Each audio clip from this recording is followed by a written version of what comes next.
Ladies and gentlemen, another week, another fucking UFC fight card, baby. Let's go, man. We got a fight night in Atlanta in the ATL in the Big A.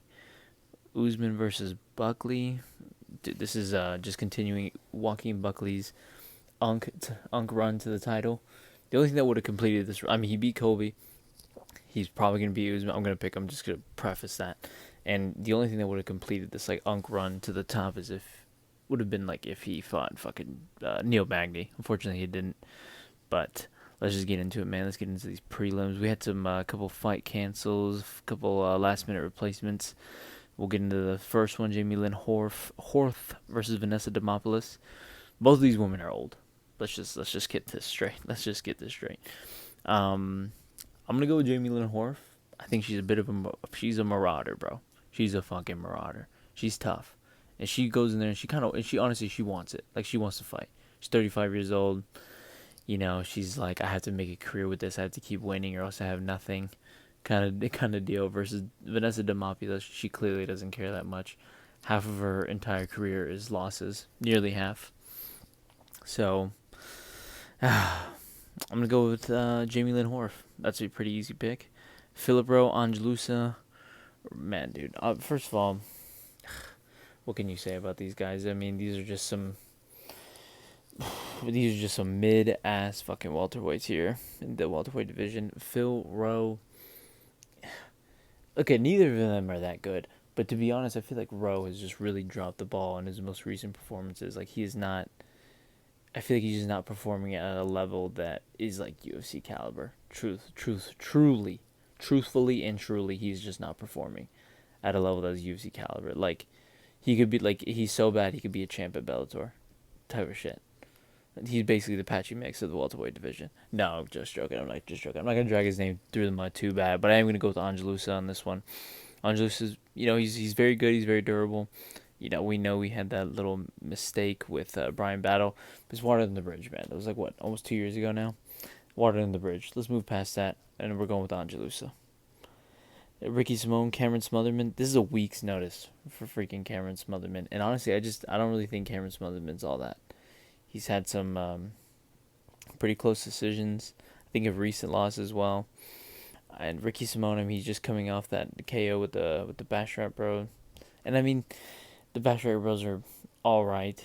It's not like the most insanely impressive KO, but he still got it, bro. Ricky Simone is pretty much an unk in bantamweight, and he still got it. So I'm going with Ricky Simone on this one. A week turnaround, it's just not good luck, man. Jose Ochoa, Cody Durden. Going with Jose Ochoa, man. He's fresh to the UFC. He's only 24 years old. Had a good fight with Loner Kavanaugh. That's pretty much like the biggest reference that a lot of people are using for this pick. But it's a good reference because Loner Kavanaugh is very good himself. He's very dangerous, very durable. Cody Durden, I mean, he's had some wins. He's had some losses recently. It's kind of a win one, lose one kind of flyweight at this point. I mean, he's 34 fucking years old at flyweight. Like, I'm just going to go with Jose Ochoa. It just seems like kind of like a no-brainer on this one. Michael Chiesa. Oh, wait, no. Sorry. Malcolm Wellmaker, Chris Matino. Another, a fight put together. Sort of at the last minute. Malcolm Wellmaker, 9-0. This kid's got fucking dynamite in his hands. This kid's fucking sick, bro. Yeah, the kid's sick. What was the question? Yeah, the kid's sick, bro. Chris Matino, bro. He lost to Sean O'Malley. He lost his other next fight in the UFC. I don't even remember who. So back to back TKOs. Gets kicked out of the UFC. Loses a couple more times, and now he's on a 5-fight win streak. And now they're like, okay, let's bring him back against KO artists. Bro, I'm sorry, Chris Patino. Whoever it is, the MMA gods, they don't care about you. They want to sacrifice you to Malcolm Wellmaker, and I'm gonna pick Malcolm Wellmaker to freaking beat the shit out of this guy. Not beat the shit out of him. I think he's gonna get a KO though. I'm predicting a round 1 KO. It's gonna be hard, like the Cameron Simon one. Despite his 5-fight win streak, it's not even in the B leagues. It's in the C leagues, bro. It's in regional promotions. So for those reasons, I gotta go with Malcolm Wellmaker. Court McGee, Michael Chiesa.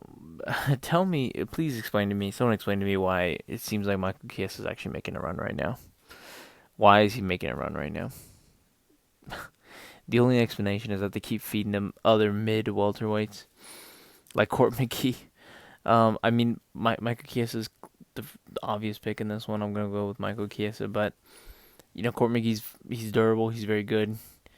Um, he's 40 years old. I didn't even realize he was 40. I thought they were like the same age, honestly, but still 37. Yeah, let's just go with Michael Chiesa. Let's just stick on the safe side. I'm gonna trust in Michael Chiesa's jiu-jitsu and trust him to get a submission. Paul Craig, Rodolfo Bellato. This fight got canceled because unfortunately Rodolfo Bellato had a little bit of a medical mishap. We'll just leave it at that. But I'm gonna go with Rodolfo Bellato. Yes, I know. Paul Craig. He's got the body kicks, the head kicks, and the jiu-jitsu. But Rodolfo Bellato is just gonna wade in there. He's gonna take punches. He's gonna grind out Paul Craig up against the cage. He's gonna drag him to the ground. And honestly, I think we're gonna see like a ground and pound TKO. Like he's just gonna drag his ass down. Like it's gonna be kind of like the Gustafsson fight that just happened. I'm gonna go with Rodolfo Bellato. Main card time. Umar Sy, Alonzo Menifield. Ooh, I'm actually gonna go with Umar Sy, man, and not because he's 11-0, bro. Not because he's 11-0. It's just Alonzo Menifield, man. He's chinny. He's chinny. He's gotten KO'd twice recently. He did win his last fight against who was that fucking random? That was a freaking last minute replacement for Umar Sy at the UFC Seattle, and dude, he almost got chinned by that rando, man. Like those dudes went to war, and it was the sloppiest war you've ever seen, and it got fight of the night. It got fight of the night, but I mean, that's just what we're dealing with, big 2025. But I'm going with Umar Sy on this, man. If he can just pick his shots, be patient, respond well to Alonzo's blitzes, I think he can find the perfect KO shot, like right there on the tempo, knock his equilibrium completely off, or can just shut his lights out with a clean strike to the jaw. That's what I'm picking. Next, Cody Brundage, Mansour Abdul Malik. Dude, Mansour Abdul Malik is actually a really good middleweight prospect coming in. And he's going up against Cody Brundage. I mean, it's kind of a meme to pick on Cody Brundage ever since the Bo Nickel fight, UFC 300. It's kind of a meme to just say, fuck him, he's a quitter, all that stuff. And, you could say that. You can say that. It's a little rude, but you could say it. I'm not going to fault you for it. But I'm just going to go with Mansour Abdul Malik, man. The kid's got good striking, man. He's got good KOs. He's got good instincts on the feet, on the ground. He can defend takedowns well. And so for those, I'm going to trust him to be able to handle an old, I'm not going to sit here and say wash, but just a mid-ass dude in Cody Brundage. Next, Cody Garbrandt, Ronnie Barcelos. Oh, am I, dude, have I completely lost the plot in saying that I think Ronnie Barcelos actually might win? I know it's so bad to say that after he beat Peyton Tavish, we found out clearly can't grapple. But I like it, that alone makes me want to pick him. But at the same time, it is Cody Garbrandt, and Cody Garbrandt is quite washed, even though he's only 33 and he's going up against a 38-year-old Ronnie Barcelos. But I feel like Cody Garbrandt is just, I feel like he's just on a much more of a decline. Like, dude, he got a face tattoo at like 32 years old. What are you doing, bro? Tell me your life isn't in shambles. Like your career isn't in shambles without telling me, you know what I'm saying? Like this is not something a 32-year-old man does on the bottom side of his career. And for those reasons, like life choices mixed with overall like poor performances, I'm going to go with Ronnie Barcelos. I think up until, Cody Garbrandt was on a 2-fight win streak after going on like a 4-fight losing streak and then got choked by Figgy. I think it's safe to say that Ronnie Barcelos might be the guy to pick on this one. Next, Edmund Shabazi and Andre Petroski. Despite Edmund Shabazian's earlier career in the UFC and just taking a couple of fat L's, he's actually been doing really well. He seems like he's coming into his own, coming into his prime, training differently, learning new things, actually showing improvement. And he's going up against 13-4 Andre Petroski.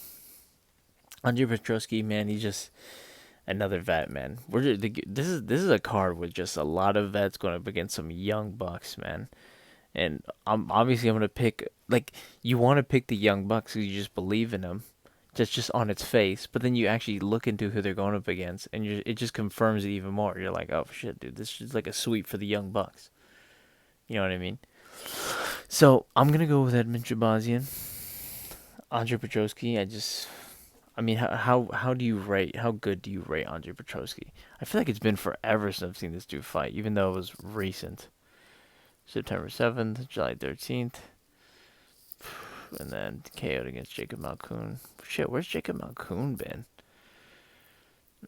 Despite a two-fight win streak, I just don't think that's enough. Truly, as lame as that sounds, I just don't feel like that's actually enough. Let's check out. Nope. Bear with me here, guys. I'm still new to YouTube. Okay. Submitted. Got a KO. Then got a submission. Oh, then it got submitted. Oh, fuck. I mean, that's GM3, though. Let's go GM3. Get out of here, bro. Anthony Hernandez, that's not a bad loss. It's aged well. Pretty much Anthony Hernandez is fucking awesome. Not fucking. I'm going with my gut, dude. I'm still picking Edmund Shabazian to freaking KO Andre Petroski. I think he can get it done. And he fucking better get it done or else I'm cooked, dude. Or else I'm quitting MMA, too. No, I'm not. But that's not enough to get me to quit. Rose Namajunas, Miranda Maverick. Honestly, bro, a lot of people are picking Rose Namajunas. You know, the championship experience, the five, just the cardio. You know, she is very skillful. She's very talented. She knows what to do when she faces real adversity. She typically makes adjustments. You know, she doesn't really lose. It seems like she doesn't lose that much, at least. It seems that way, right? But then you see that she's 14-7. You're like, okay, maybe she kind of loses a lot. But I'm honestly gonna go with Miranda Maverick, man. Miranda Maverick is fucking big for flyweight. She's muscly. She's kind of like Kayla Harrison, just less ugly and without the accolades. But I feel like she's gotten better at striking. If you look at her earlier career and just track her all the way up to now, she's clearly shown improvement in all facets of the game, and I think she's primed to sort of surpass someone like Rose Namajunas. I think despite how young Rose Namajunas is for a woman's fighter, 32 is actually not that old. So because I mean we got some of these women out here almost 40, pushing 40 or are already 40. I think Miranda Maverick is just right in the sweet spot to surpass someone like Rose Namajunas, and for those reasons, I'm going with Miranda Maverick. Next, Kamaru Usman, Joaquin Buckley. Oof. I mean, I said at the beginning, I'm going with Joaquin Buckley. He's younger. He's more powerful. He's explosive. He's got the cardio. Just all the positive attributes you could give to a fighter. Joaquin Buckley seems to have. Kamaru Usman, I mean, it's almost been 2 years. The knees. He's on a 3-fight losing streak. It does seem like everything's against him. Actually, it doesn't even seem like that. Everything is against him. All the negative things you could say about a fighter, everything's against. You could say about Kamaru Usman, truly. But, Kamaru Usman is a former champion. He is skillful. He's talented. He's got good boxing. I just don't really see, other than the range game and with the grappling, I don't really see how he can win. As long as I personally feel, watching Joaquin Buckley, that he's gotten good at closing the distance in on people, which is really important. That was always a big hole in his game. That was a big problem for him at middleweight. And at welterweight, he does seem like he's got more dirt. He's very durable, and he's got the physicality over a lot of these guys. And I think that could really I feel like he could really push a pace on Kamaru Usman that he just hasn't been used to in a while. Honestly, I think we're looking at a KO or a TKO in like the second or third round. I'm unfortunately he did get that doctor stoppage over Colby, and Colby has always been very durable. I mean, despite his I don't even know, despite his like lack of talent, I guess you could say, he is very durable, and it looked like that fight was probably going to end up going to a decision. But against Usman, man, I think Usman's been dropped, bro. He got dropped by Gilbert Burns. He got freaking hurt by Kamaru Usman. I mean, Kamaru Usman got hurt by Colby Covington. Like, if Joaquin Buckley gets in the pocket with him, he can fold Kamaru Usman. I think that's his key to victory. He needs to close the distance on him. He needs to shuck off any takedowns.